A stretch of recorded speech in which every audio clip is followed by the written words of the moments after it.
ECON One-Oh-One.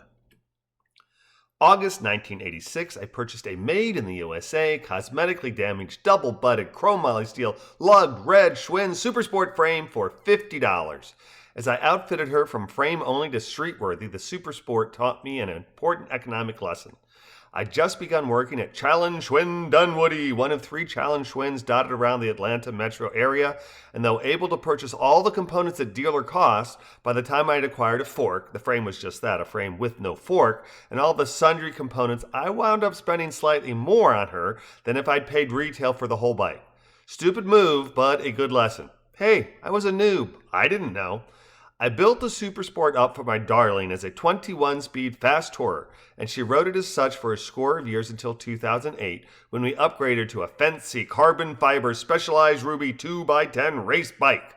The Supersport gathered dust for a few years until I repurposed it as a fixed gear, direct drive fixie, a bicycle with one gear that does not allow coasting. When a fixie's wheels are moving, the cranks are too. Fixie purists do not add handbrakes. The weak at heart, strong of mind, add a front handbrake and apply back pressure to the pedals to stop or slow. There is no coaster brake on a fixie. And those of us with a high IQ and low pain tolerance add front and rear handbrakes to our fixies. Mine had 2 handbrakes and was a great workout for a near 50-year-old cycling among the gently rolling hills of eastern Iowa, and was absolutely perfect for the flat as can be home by the sea of Tampa, Florida, to which I moved August 2015.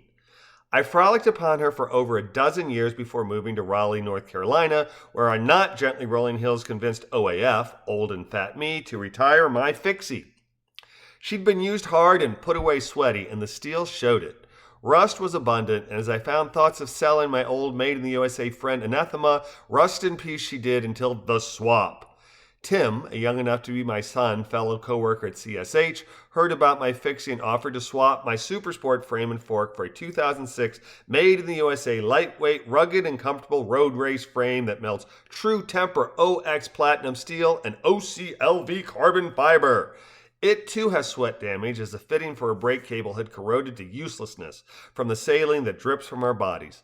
I wound up swapping my frame, fork, headset, stem, and fixie wheels for Tim's frame, fork, headset, bar, and stem. It was a good swap, but the Le Mans Versailles sat in my attic for 2 years until a COVID-fueled bike scarcity got me motivated to build her into a bike. I have a lot of bike parts. A lot. I outfitted my Versailles with parts scattered around my garage and opted for flat as opposed to drop-style bars, included all new cables and outer housing for the brakes and shifters, new tires, tubes, brake pads, chain and cassette, and outfitted my carbon fiber and steel deal with 27 speeds of Shimano drivetrain. But now with a heads-up, easy-to-control flat handlebar and super comfortable Bontrager ISO-Zone satellite grips. In my Craigslist ad, I described her as light, sub 23 pounds, 10.4 kilograms with pedals and H2O cage, fast, fun, outfitted with Shimano Dior shifters, Shimano Dior XT rear derailleur, Shimano Ultegra front derailleur, lightweight double wall wheels, wide range gearing, and asked $600.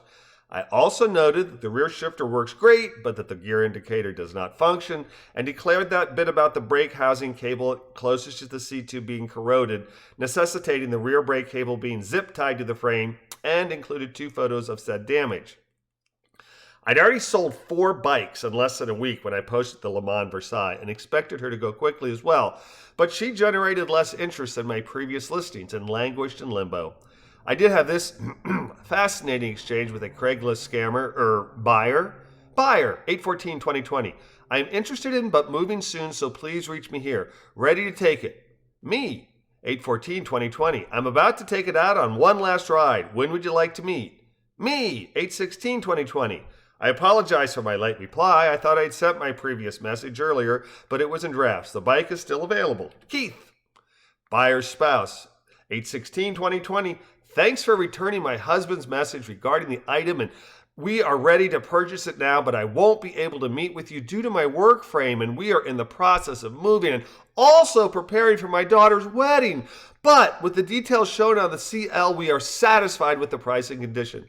So my husband will proceed to overnight a cashier's check to you through FedEx, and we will arrange for the pickup person to get the item from you after the check fully cleared your bank. More so, we will be adding an extra $50 to the asking price so that you reserve it for me.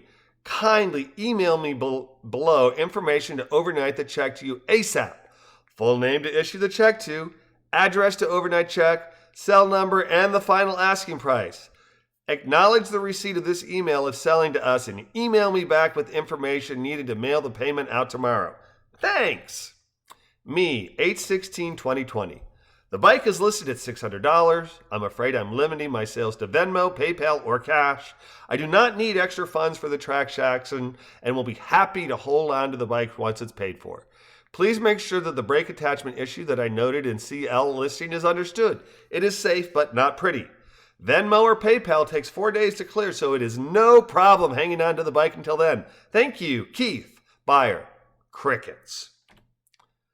I did not pursue the buyers scammers, but did list the Versailles on Facebook Marketplace, where it received lots of looks but no offers. Meanwhile, back at the ranch, I also listed a 2006 Giant OCR carbon fiber composite, limited road bike size, extra large, 60 centimeter 24, all new cables, housings, handlebar tape, chain, and brake pads. A great and versatile road bike made even better with available options. Weight without pedals, 18.5 pounds.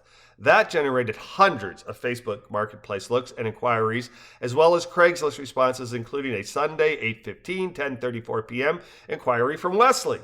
Wes and I messaged back and forth concerning height and bike size along with his cycling goals and arranged to meet the next day at 7.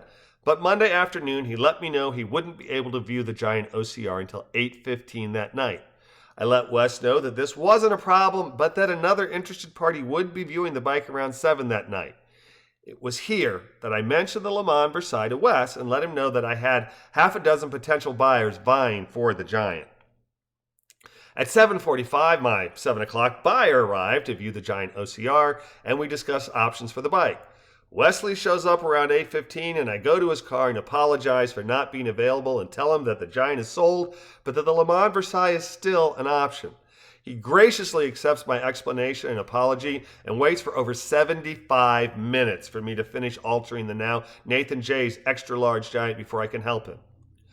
Gracious is the single best word to describe Wes's reaction to having had to wait, and I quickly get the Versailles ready for him to ride.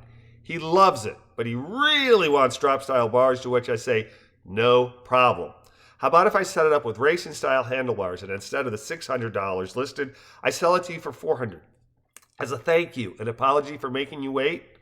Gracious as ever, Wes accepts my offer and leaves me a $100 deposit, and we agree that I'll have the Versailles ready to go Friday. I get her ready early Thursday morning, snap some pictures of the finished product, which I send to Wes, who responds enthusiastically. Saturday at 7:45, Wes is at my house, and I'm rolling out the now drop-style handlebar Versailles, and after adjusting his seat height, swapping the SEM to one that allows for a more streamlined body position, and discussing the finer points of road bike shifters and trim, the Versailles is now Wes's, and after copious thank yous, he drives away with a smile. Previous dealings on Craigslist had demonstrated that no matter what price one asks, some joker will throw out a ridiculous lowball offer. ECON One-Oh-One teaches that low supply and high demand is a seller's market, and it was high demand and COVID-fueled scarcity that prompted me to sell off my collection of used dust collectors. My goal was to get rid of 6 to 10 used bikes at prices that were the high end of used bike reality, and until Wes took the Versailles home, I had achieved my goal.